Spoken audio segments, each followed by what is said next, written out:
The following is a special presentation of KEVN Fox 7 Spirit of the Hills. The Northern Hills and Deadwood in particular are no stranger to wildfires. In 1959, a huge fire devastated Deadwood. And just 2 weeks ago, Deadwood and the Hills were facing that same kind of battle. This time the opponent, the Grizzly Gulch Fire. What you see behind us is what that fire left behind. Tonight, KEVN Fox 7 News brings you the Grizzly Gulch Fire, the battle in the Northern Hills. The Grizzly Gulch Fire somehow started about 2 o'clock Saturday afternoon. A lightning storm had passed through the area the night before, but there's no word yet on exactly what caused the blaze. And however it started, the Grizzly Gulch Fire grew quickly. It also quickly became apparent this fire was a threat to the city of Deadwood itself. This video should give you an idea of how hot the fire was burning and how close it was to Deadwood. It didn't take long for the fire to grow to over 1,000 acres, and Governor Janklow ordered the evacuation of Deadwood. Deadwood police came through the city trying to get residents to leave, although many chose to stay and ride the storm out right at home. Here on Highway 85, a steady stream of cars exited the area after authorities closed Boulder Canyon. Emergency personnel directed those evacuating to use Spearfish Canyon, leading many residents here to the Young Center at Black Hills State University. That's where the American Red Cross set up a shelter. Evacuees say they grabbed whatever they could and took off. And they wouldn't let me go up there, and I said, well, I live up there, and my family's there. So they let me go there, and they were coming all the way down because they told them to get out. And then so we went to Deadwood Gulch then we was there about 15 minutes, and then we had to get out of there. The power went out, and so I heard the sirens go by the door, went home and saw the smoke, and nobody had said anything, but I went and checked with some of the neighbors, and they said, yeah, we're packing up, we're evacuating. So I packed up what I could and took off. And because the Young Center was so full, the National Guard set up another shelter at Camp Rapid. By Sunday morning at 8 o'clock, the Grizzly Gulch Fire had already grown to 4,500 acres. There were over 250 personnel working the fire, including 7 heavy air tankers dropping slurry. Wildfires continued to creep closer to homes in the Northern Hills as crews battled to keep it under control. Jennifer Dowling takes us to Sunday's front lines to show the damage and the ongoing struggle to save structures. Well, it's just amazing how close the fire came down to the house. Cindy McNeil is looking over the ashes that came close to igniting her Boulder Canyon home. Pretty frightening. More than 4,500 acres of this land is now charred, still smoking on Echo Mountain within miles of the McNeils. It's just a beautiful location, but it is a risk. Today, McNeil is on a tour with fire crews who are fighting to save other houses like hers in the hills. We're going to go up, mop up the hot spots and get the fire all cool here so we can move on to another structure. They say so far it's been a dangerous situation. It jumped the highway. It was running on both sides of the highway with the wind and should have taken out a lot of deadwood. And 40-mile-per-hour winds made the going even more treacherous Saturday. Extreme fire behavior, a lot of crowning, crown fire activity, a lot of spotting. Even though small hot spots like this are still smoking, things are cooling down. The wind is also dying down, making fire crews on the front lines cautiously optimistic. If we complete the dozer line between the 385 and the 14A, which we're 2/3 of the way done now, if we can complete and hold that line, this fire should be boxed in. And that signals some relief for homeowners like McNeil. Now, ask me, do I feel lucky? Yeah? Yes. Although, according to fire officials, they're not out of the woods yet. Jennifer Dowling, KEVN Fox 7 News, Deadwood. As of Sunday night, the damage tally stood at 8 structures destroyed, including 2 homes. These aerial shots from Sunday should give you a good idea of just how close the fire came to the city of Deadwood, burning into the hillsides just to the edge of town. Black Hills Power and Light headed to the skies to check on the status of their power facilities here in the Northern Hills. Saturday night's evacuees awakened to an uncertain future, but there were some organizations on hand to make the time away from home easier. The Red Cross and Black Hills State University provided breakfast and dormitory lodging for those evacuated on the Spearfish campus.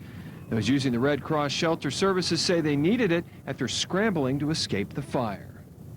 Everybody was pretty orderly and everybody was taking care of everybody. So this is South Dakota, we do that kind of thing here, you know. I feel pretty lucky. At least we got all of our stuff out. Hotels were also seeing an increase in customers because of the fire. Managers here say they already sheltered a family who lost their home in the blaze. That we're offering a $45 rate for any Deadwood evacuees that would need a place to stay for tonight.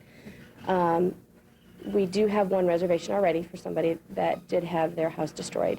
We also are going to be trying to help out the Red Cross a little bit with some towels. The fire took on a whole different look once the sun set. The summit of Terry Peak was a popular spot for getting a bird's eye view of the fire. Since the fire started on Saturday, people flocked to the top of the mountain, and a steady stream of traffic continued Sunday. Many of the people up here have homes in the area and wanted to see anything they can that might indicate if their home is in danger. Others are just tourists who made it around roadblocks.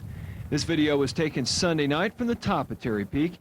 It looks on to lead, and this fire line was just to the east of the Homestake mine. High wind gusts fueled the fire line down the ridge while our crew was up there. And occasionally you could spot a flare-up in the treetops. The flames cast an orange and pink glow into the smoke throughout the night. Curiosity got the best of some people wanting a better look at the Grizzly Gulch Fire. By Monday morning, the fire was up to 6,200 acres, and firefighters had the blaze just 10% contained. Additional firefighters arrived and ran the total personnel on the fire up to 684. Those firefighters were still battling high temperatures and low humidity. By this time, management of the Grizzly Gulch Fire changed hands. A federal team moved in after the blaze grew to more than 6,000 acres overnight. Dana Bruick has that story. Trees still flare up on the southwest border of the fire this morning as it gains another 400 acres overnight. That's prompting the blaze's several hundred personnel to prepare for another busy day. Isolated torching, and then you move on around to D and H, which is on the east side. It's going to take a while to put an end to this fire, to mop it up and do some things. It's far from over right now. But with resources stretched thin and many here needing a break, Lowe says he's happy to see a federal management team here to help out. Right now, the Rocky Mountain area is the #1 area of concern, and we're the first on that list. So we're pretty high up there. This is an area of concern. General manager of the Thunder Cove Inn, Ben Caton, agrees, and for good reason. The fire came within 50 feet of his family's 2 homes and his business, which sits just on the edge of Deadwood. We were out here and the fire was literally coming down to the top of the roof lines here and in back of our house over here and at our new house on the corner. And it just was on Sunday morning, then they got right out and everything was a lot more organized. But Caton adds, since the fire forced his guests to leave, the inn's been far from empty. In fact, he says he's found a lot of business from just across the street. Right as we were getting ready to leave is when they set up the command center across the road and said that if we'd stay, they'd kind of take care of our property, and as long as we'd stay and kind of help out and give them rooms and things. So that's what we've been doing. That's what we've been doing ever since. Highway 385 was still closed Monday, and this is why. Flames were still shooting up alongside the road, and the smoke was thick all along the route. This is about 2 miles south of the junction with Highway 85, but there were spots where you could see the work that fire crews had already done, digging containment lines with bulldozers to try to keep the fire away from homes. And there were plenty of non-traditional firefighters on the lines as well. The state sent 123 inmates to assist in fighting the Grizzly Gulch Fire. This is what we're here for. This is the program DOC set up, and they enjoy it. It's time to get out and spend time in the wilderness, and feel like most of them feel like they're doing real good for the people of South Dakota. It makes you feel good. X-Rock Radio is usually known for its music, but during the fire, Black Hills residents tuned in for information. In the wake of the Grizzly Gulch Fire, X-Rock's format quickly changed from music to community bulletin. DJs Jack Daniels and Tom Collins were taking calls from listeners and providing information to concerned residents and evacuees. We, started to broadcast almost talk radio as of 3 days ago, and we really feel like we're making, an impact. The call-in format helped people contact loved ones and gave listeners an idea of where the fire was at. The teams working the fire Tuesday included 15 hand crews, including 3 hotshot crews, and 45 wildland fire and structural engines working to protect homes in the hills. And it was also cool enough for crews to call in Black Hawk helicopters to bring water to the most dangerous areas of the fire near Strawberry Hill and Galena. The fire was then being listed at 9,000 acres. Crews were working to contain the fire along Yellow Creek Road south of Lead.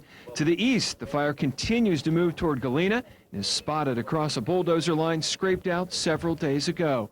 Crews are trying to get as much of a handle on the fire as they could before expected strong winds kicked in Wednesday.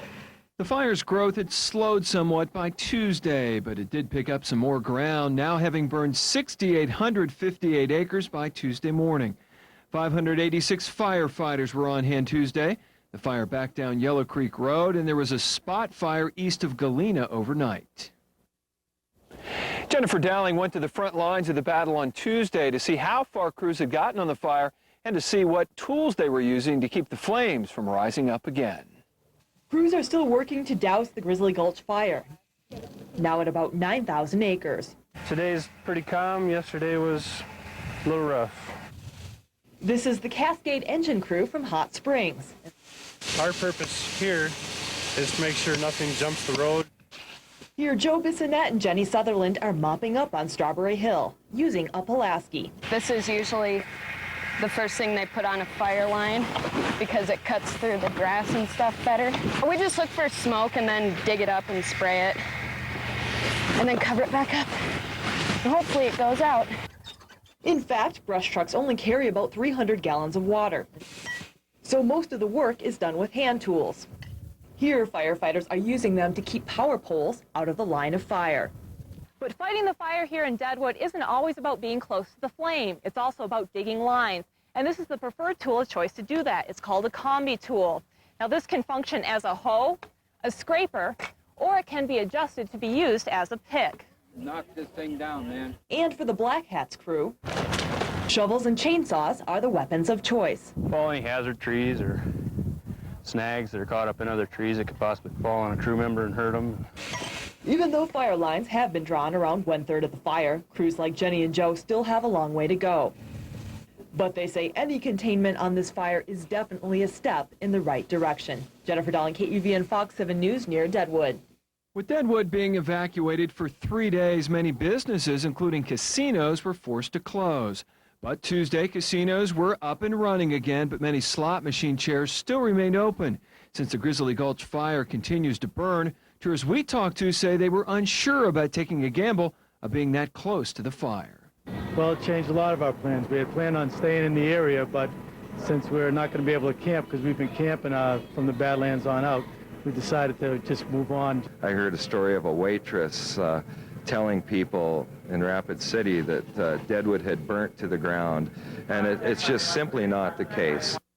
The Deadwood Chamber said the city was losing $2 million a day in revenue when they were closed.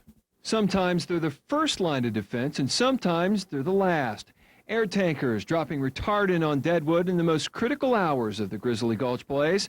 Patrick Newton went out Tuesday to Rapid City Regional Airport to see how those tankers got off the ground. A wall of flames was racing toward Deadwood. Residents were racing out, and these tankers racing in, making runs right through town, just one of many tools helping in the firefight. They've got air tankers, they've got helicopters, they've got bulldozers, people working with hand tools, engines, any number of resources you can think of that you could use to build or construct line or defend a structure. But the tankers come one after another all day, and getting them off the ground is not easy. On this day, weather conditions kept them grounded until mid-afternoon. And when the call comes in, it takes less than 20 minutes for these tankers to be loaded up and off the tarmac. Tanker number 9 is stationed here for the summer. The rest were flown in from other places to fight Grizzly Gulch. And the slurry is shipped in too, from Idaho, each plane holding up to 3,000 gallons. And speaking of slurry, what exactly is it and how does it get where it needs to go? And this is a mixture of fertilizers, and there's some gum to give it viscosity. There's some colorant in it so they can see the drop. There's an air attack plane over the fire, and they work with the lead plane to guide the retardant planes in. Dropping slurry on the lines and separating homes from disaster. One after another, air tankers bringing instant relief to a situation that often offers none. Patrick Newton, KEVN Fox 7 News, Rapid City. Those air tankers were stationed at the Rapid City Regional Airport.